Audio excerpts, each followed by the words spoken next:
Hello students, good morning. इसके mathematics में आप लोगों का स्वागत है। तो चलिए सिलेबस को आगे बढ़ाते हैं। तो आज का सिलेबस में रहेगा आप लोगों को लीनियर प्रोग्रामिंग प्रॉब्लम, यानी रैखिक प्रोग्रामन समस्या।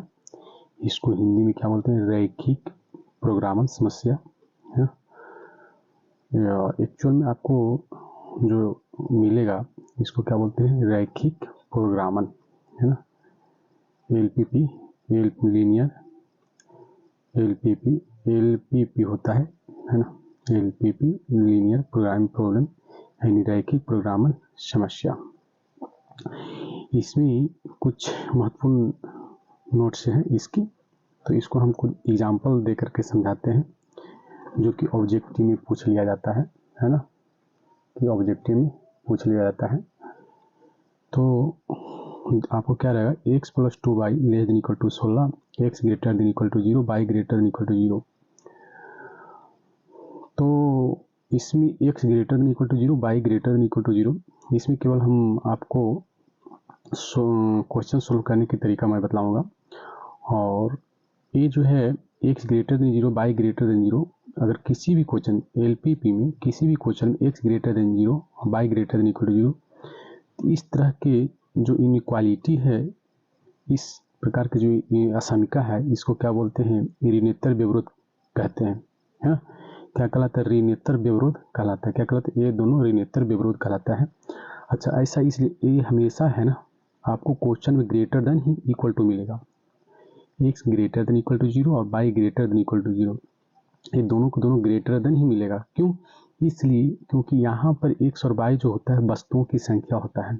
अब वस्तुओं की संख्या हमेशा क्या होता है? ऋणोत्तर होता है। ऋणोत्तर बोले तो धन होता है ना। निगेटिव, जैसे वस्तुओं की संख्या क्या -2 हो सकता है, -3 हो सकता है, नहीं हो सकता है। इसीलिए x भी greater than equal to 0, y भी ग्रेटर देन इक्वल टू 0। तो आपको ऑब्जेक्टिव पूछ लेता है कि इसमें ऋणोत्तर व्यवरोध कौन है। तो x greater than equal to 0, y greater than equal to 0, ये ऑप्शन में मिल जाएगा। क्लियर? तो इसको याद रखिएगा। इसको क्या रखना है? याद रखना है। अब इसमें एक और आता है उद्देश्य फलन। तो यहाँ पर z = 3x + 7y, ये क्या होता है? उद्देश्य फलन कहलाता है। क्या कहलाता है? उद्देश्य फलन कहलाता है। यानी जिसका अधिकतम या न्यूनतम मान निकाला जाता है, उस फलन को क्या कहते हैं? उद्देश्य फलन कहते हैं। किसी भी प्रश्न में, जैसे किसी भी प्रश्न में आपको जिस फंक्शन को अधिकतमीकरण या न्यूनतमीकरण किया जाएगा, उसी को क्या कहते हैं? उद्देश्य फलन, है ना। तो इसमें क्या कर लेगा ना कि एक by the way A option, B option, C option और कोई दे देगा, इनमें से कोई नहीं, कह देगा इसमें कि ऋणोत्तर व्यवरोध कौन है। तो ये क्या हो जाएगा? ऋणोत्तर व्यवरोध हो जाएगा। फिर इसमें कह देगा उद्देश्य फलन कौन है, तो सी क्या हो जाएगा? उद्देश्य फलन हो जाएगा। इस तरह का सवाल ऑब्जेक्टिव में पूछ लेता है। तो उद्देश्य फलन में क्या समझे? उद्देश्य फलन में जिस फलन को अधिकतमीकरण या न्यूनतमीकरण किया जाता है, उसको क्या कहते हैं? उद्देश्य फलन। अब एक कॉन्सेप्ट इसमें और आता है। एक कॉन्सेप्ट इसमें क्या आता है? एक इष्टतम मान, जैसे इष्टतम मान क्या होता है? तो इष्टतम मान का मतलब क्या होता है? न्यूनतम मान या अधिकतम मान होता है ना। जैसे ही अगर आपको कह दे कि उद्देश्य फलन, जैसे ये जो फलन है ना, इस उद्देश्य फलन का इष्टतम मान ज्ञात करें, तो इष्टतम मान ज्ञात करने का मतलब कह रहा है आपको कि न्यूनतम मान निकालिए या अधिकतम मान, दोनों निकालना पड़ेगा, है ना। ये भी ऑब्जेक्टिव पूछ लेता है कि इष्टतम मान का मतलब क्या होता है। इष्टतम मान किसका निकाला जाता है? इष्टतम मान जो निकाला जाता है केवल उद्देश्य फलन का ही निकाला जाता है। जो आपका उद्देश्य फलन है उसी का इष्टतम मान निकाला जाता है। यानी इष्टतम मान को ही और क्या बोलते हैं? अनुकूलतम मान। क्या बोलते हैं? अनुकूलतम मान कहते हैं। एक शब्द टर्म क्या आता है? सुसंगत क्षेत्र। तो सुसंगत क्षेत्र क्या होता है? सुसंगत क्षेत्र जो होता है, हल क्षेत्र को ही सुसंगत क्षेत्र कहा जाता है। क्या कहता है? हल क्षेत्र को ही क्या कहते हैं? सुसंगत क्षेत्र कहते हैं। तो इस तरह का जो कॉन्सेप्ट है यहाँ पे, ये सारा कॉन्सेप्ट, ये अगर इतना ये जो यहाँ पर है, इससे अगर ऑब्जेक्टिव पूछता है ऑब्जेक्टिव में, तो आपसे सवाल बन जाएंगे। क्लियर? तो ये हो गया। अब देखिए एक कॉन्सेप्ट और है, इसको याद रखना है। क्या याद रखना है? कि ये बाई एक्सिस हो गया, एक्स एक्सिस हो गया। तो यहाँ से ये जो राइट साइड है, यहाँ से जो राइट साइड है, यानी ओ एक्स जो है क्या है, पॉजिटिव धन एक्स, धन एक्स एक्सिस, इसको क्या बोले, पॉजिटिव एक्स अक्ष, पॉजिटिव एक्स अक्ष यानी एक्स धन अक्ष है ना। और फिर एक्स डैश, ओ एक्स डैश क्या हुआ, ऋण धन अक्ष, यानी मूल बिंदु के ऊपर y greater than equal to 0 होता है। यानी इसको जो है ये क्या होगा, पॉजिटिव, यहाँ पर क्या होगा एक्स पॉजिटिव, इसको किसको इंडिकेट करते हैं, एक्स पॉजिटिव, इसको क्या कहते हैं एक्स पॉजिटिव, इसको क्या कहते हैं एक्स निगेटिव, इसको क्या कहते हैं y greater than equal to 0 को y negative, sorry y positive. जब y greater than equal to 0 रहे तो इसको बाई पॉजिटिव, जब बाई निगेटिव रहे तो y less than equal to 0 लिखा जाता है। यानी मूल बिंदु के राइट साइड में, मूल बिंदु को दाहिनी तरफ ओ एक्स अक्ष को x greater than equal to 0, फिर ओ एक्स डैश को x less than equal to 0, फिर ओ वाई को y greater than equal to 0, O y dash को y less than equal to 0। कहने का मतलब क्या होगा, मूल बिंदु के ऊपर बाई क्या है, ग्रेटर देन इक्वल टू 0, फिर क्या होगा मूल बिंदु के नीचे क्या है बाई लेस देन 0, फिर मूल बिंदु के दाएं तरफ ये ओ एक्स को क्या कहेंगे, x greater than equal to 0, मूल बिंदु के बाएं तरफ, तो मूल बिंदु के दाएं तरफ क्या हो जाएगा, ओ एक्स डैश को क्या बोलेंगे, एक्स लेस देन 0। इसको याद रखिएगा, क्या रखना है, इसको याद रखना है, इसका प्रयोग होगा यहाँ पे, है ना। तो इस जो लीनियर प्रोग्रामिंग प्रॉब्लम है ना, इसको मैं एक एग्जांपल देकर समझाता हूँ, है ना, रैखिक प्रोग्रामन को, कि रैखिक प्रोग्राम समस्या है क्या।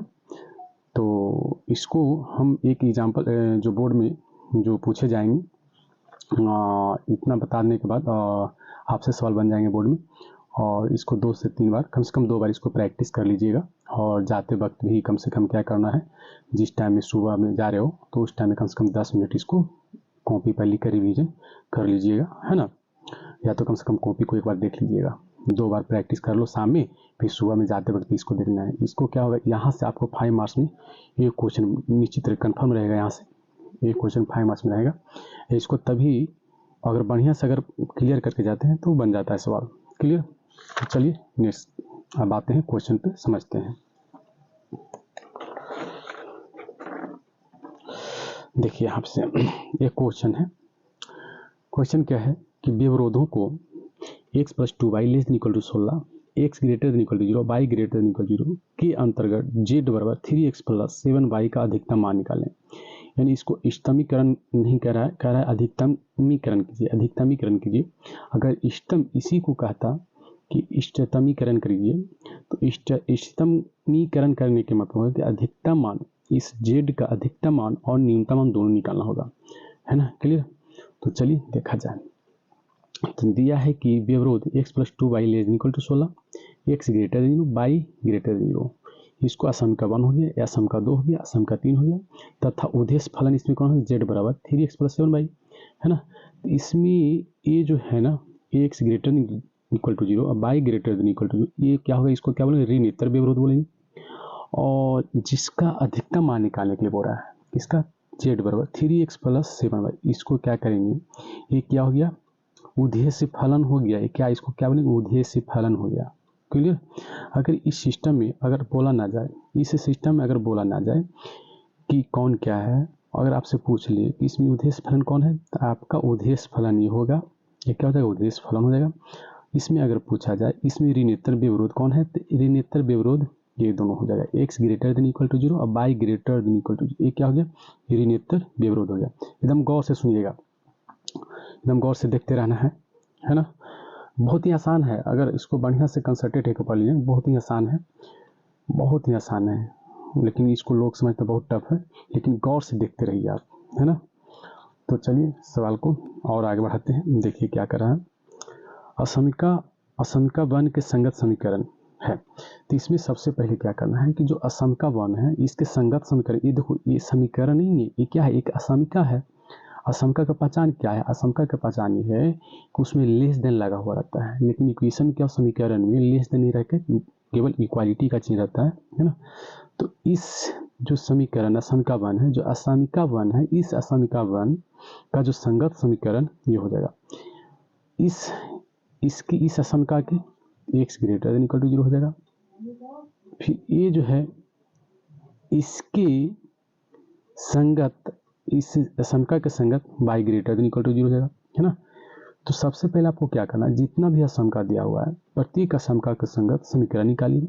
फिर उस समीकरण का जो आपको क्या करना है कि जैसे आप 10th में पढ़े थे क्या कि प्रत्येक का 2 पॉइंट निकालिए आप जो इसको संतुष्ट करता है ना।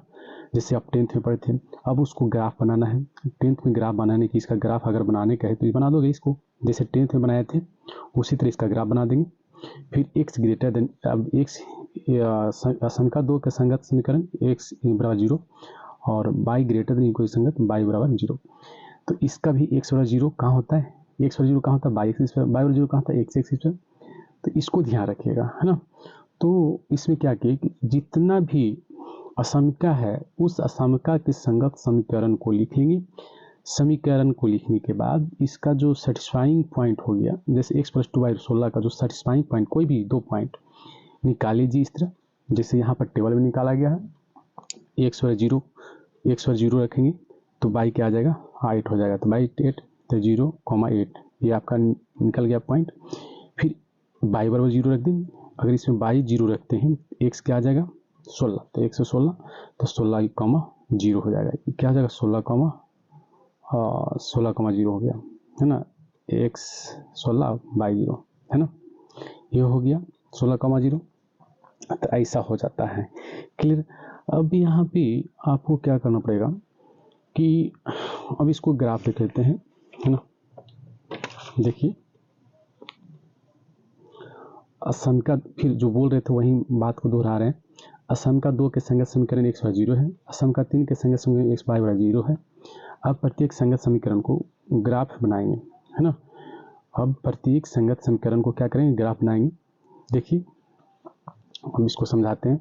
अच्छा ये जो है, देखिए ध्यान रखिएगा कि x + 2y जो असमका बन है उसके संगत समीकरण का ग्राफ बनाएंगे। तो क्या हो जाएगा, यहाँ से देखो ड्रॉ कर दिए, तो 16,0 हो जाएगा,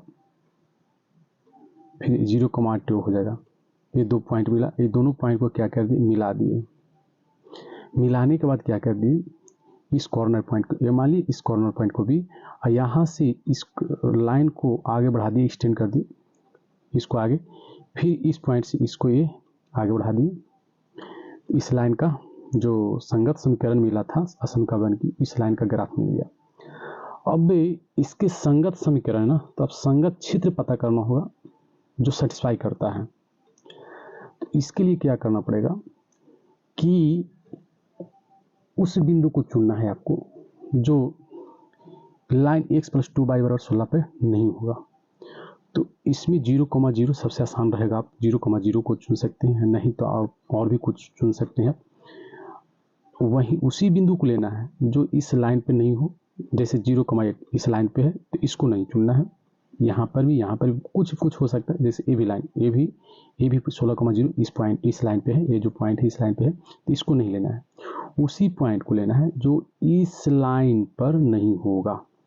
तो बहुत सारा ऐसा पॉइंट है, तब सबसे बढ़िया एक ऐसा पॉइंट लीजिए कि जो सबसे आसान हो। तो 0,0 ये सबसे आसान पॉइंट है जो कि इस लाइन पे नहीं, देखो ये लाइन यहाँ है, ये पॉइंट यहाँ है ना। तो इसमें क्या करेंगे कि 0,0, इस 0,0 को असमका, देखो यहाँ पे क्या है, x + 2y ≤ 16 के सुसंगत क्षेत्र में निकालने के लिए, तो इस पॉइंट को असमका 1 में रखेंगे बारी बारी से, असमका 1, असमका 2, असमका 3 सही में रखेंगे। रखने पर यदि असमका को संतुष्ट करता है, यदि असमका को संतुष्ट करता है तो 0,0 यानी मूल बिंदु जिस तल में पड़ता है वही तल क्या हो जाता है, हल क्षेत्र हो जाता है। वही तल क्या हो जाता है, हल क्षेत्र हो जाता है। तो मतलब इसकी x + 2y असमका जो है यहाँ पे, इस असमका का जो सुसंगत क्षेत्र होगा क्या हो जाएगा, ये टोटल हो जाएगा, है ना। तो देखिए यहाँ से देखिए x + 2y ≤ देखो क्या करा, x + 2y ≤ 16 के सुसंगत क्षेत्र निकालने के लिए इस असमका में 0,0 रखेंगे, क्योंकि 0,0 x + 2y बराबर 16 रेखा पर नहीं है, हाँ श्योर है कि ये 0,0 मूल बिंदु यहाँ है, ये रेखा कहाँ है, यहाँ है, रेखा पर नहीं है। यदि 0,0 दिए गए असमका को संतुष्ट करेगा तो वही अर्धतल सुसंगत क्षेत्र होगा। क्या कह रहा है, यदि 0,0 दिए गए असमका को संतुष्ट करेगा तो वही अर्धतल सुसंगत क्षेत्र होगा जिसमें 0,0 होता है। तो क्या हो जाएगा, ये हो जाएगा। अन्यथा उसके अपोजिट, यदि अगर 0,0 इस असमिका को संतुष्ट नहीं करता तो आपका जो सुसंगत क्षेत्र इस रेखा का क्या हो जाता, ऊपर में हो जाता, ऊपर में, है ना, क्लियर। तो वही ये कह रहा है। तो अर्धतल सुसंगत क्षेत्र होगा जैसे ऊपर के ग्राफ में दिखाया गया। तो अब सबसे पहले क्या करना है आपको कि यहाँ पर ये जो 0,0 है इस असमका में रखिए, 0,0 तो रखते यहाँ पर देखो x + 2y ≤ 16, x = 0 प्लस 2 गुना 0 ≤ 16, 0 + 0 0 ≤ 16। तो देखो यहाँ पर 0 ≤ 16, इसका मतलब 0 क्या है, 16 से छोटा है। हाँ, तो 0 16 से छोटा है जो कि संतुष्ट किया है।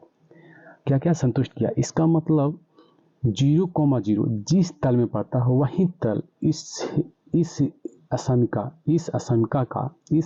के लिए क्या हो जाएगा, सुसंगत क्षेत्र हो जाएगा। तो यहाँ से ये टोटल क्या हो जाएगा, सुसंगत क्षेत्र हो जाएगा टोटल, है ना। ये जो लाइन है, इस लाइन का, इस रेखा की नीचे वाला तल क्या हो जाएगा, सुसंगत क्षेत्र हो जाएगा।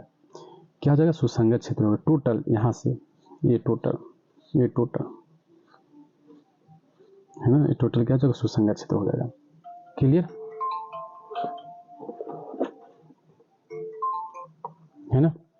तो ये हो गया आपको। यही अगर संतुष्ट नहीं करता तो इस लाइन के ऊपर वाला क्षेत्र क्या हो जाता, अर्धतल क्या हो जाता, इस लाइन के ऊपर वाला अर्धतल क्या हो जाता, सुसंगत क्षेत्र। लेकिन सेटिस्फाई कर गया, इसका मतलब क्या हो गया, इसके नीचे वाला सुसंगत क्षेत्र हो जाएगा। अब इसका तो काम हो गया असमका वन की। अब यहाँ पे x = 0 कहाँ हो जाता है, x = 0 बाई x², y = 0 कहाँ होता है, x²। लेकिन क्या कह रहा है, x > 0 और y > 0, यही ना असमका 2 और 3, यही तो है। तो x > 0 कौन होता है, ये मूल बिंदु के दाएं तरफ x > 0। फिर y > 0 कहाँ होता है, y एक्सिस ये होता है मूल बिंदु के ऊपर, ये y > 0। तो वही कह रहा है ये जो लाइन है यहाँ से यहाँ तक इसी के बीच लेना है, ऊपर इसी के बीच। ये क्या हो जाएगा, y एक्चुअल में y ये ऊपर में भी है लेकिन ऊपर नहीं जाना है, ऊपर में नहीं जाना है। क्लियर, उसी क्षेत्र को लेंगे जो कि तीनों के लिए कॉमन हो जाएगा। ये क्या हो जाएगा, यहाँ से x, ये हो जाएगा आपको x > 0। अब जो क्लोज एरिया जो क्षेत्र बन रहा है अच्छा ये देखो यहाँ पे है ना, इस क्षेत्र में x > 0 है, y > 0 है और x + 2y ≤ 16 भी है ना। ये जो क्षेत्र है क्या हो गया, x > 0 है, y > 0 आ रहा है और x + 2y ≤ 16 भी आ रहा है। इसलिए सुसंगत क्षेत्र कौन हो जाएगा, ये हो जाएगा। ये टोटल जो छायांकित क्षेत्र है क्या हो गया, ये टोटल सुसंगत क्षेत्र हो गया। अच्छा एक क्यों नहीं होगा, ये जो क्षेत्र है इसलिए नहीं होगा क्योंकि इसमें x > आ रहा है, y > दोनों आ रहा है, लेकिन x + 2 यहाँ से देखो x + 2y ≤ जो 16 है इस क्षेत्र में नहीं आ रहा है, किस में आ रहा है, इसमें आ रहा है। तो उसी को सुसंगत क्षेत्र माना जाता है जिसमें सभी असमिकाएं कॉमन हो जाए, उभयनिष्ठ हो जाती। यही एक क्षेत्र है, कौन सा, ये यहाँ से ये एक क्षेत्र है, देखो यहाँ से ये एक क्षेत्र है जो कि तीनों असमिकाओं को संतुष्ट करता है ना, तीनों असमिकाओं को संतुष्ट करता है। क्लियर, यही क्या हो जाएगा, हल क्षेत्र हो जाएगा। समझ गए। अब क्या करना होगा आपको कि इस जो क्षेत्र जो बना, इस क्षेत्र का कॉर्नर बिंदु को पता करना होगा, कोणीय बिंदु। तो कोणीय बिंदु कौन कौन बन रहा है, एक ओ, दूसरा ए, तीसरा बी, और भी कोई कोणीय बिंदु है नहीं है। तो इसका मतलब यही तीन बिंदु आपको डिसाइड करेगा z बराबर और जो उद्देश्य फलन है उसके मान को, अधिकतम तथा न्यूनतम मान को। तो अब यहाँ से क्या करना पड़ेगा आपको कि z का अधिकतम मान और न्यूनतम मान निकालने के लिए इसके कोणीय बिंदु को निर्धारण करना पड़ेगा, इंडिकेट करना पड़ेगा। तो देखिए नेक्स्ट स्लाइड में देखते हैं। देखिए यहाँ से, अब देखो यहाँ से क्या कर रहा है, यहाँ से है ना। अब हल क्षेत्र के प्रत्येक कोणीय बिंदु पर z बराबर 3x + 7y का मान निकालेंगे। जो हल क्षेत्र है ना, यहाँ पे जो हल क्षेत्र का है, यही देखो हल क्षेत्र का कितना कोणीय बिंदु, O हो गया, A हो गया, B हो गया। इस कोणीय बिंदु को, इस कोणीय बिंदु पर क्या करेंगे, z का अधिकतम और न्यूनतम मान को निकालेंगे। तो O कितना 0,0, A कितना 16,0, B कितना 0,8। तो वहीं यहाँ पर लिख दिए। देखिए यहाँ पर क्या कर रहा है, कोणीय बिंदु O 0,0, A 16,0 और B 0,8 ये है। अब यहाँ से x = यहाँ पे क्या करेंगे, x = 0, y = 0 रखें तो 3 × 0 + 7 × 0 बराबर 0, यानी z का मान क्या आ गया, यहाँ से z का मान आ गया बराबर, z का मान हो गया कितना 0 आ गया।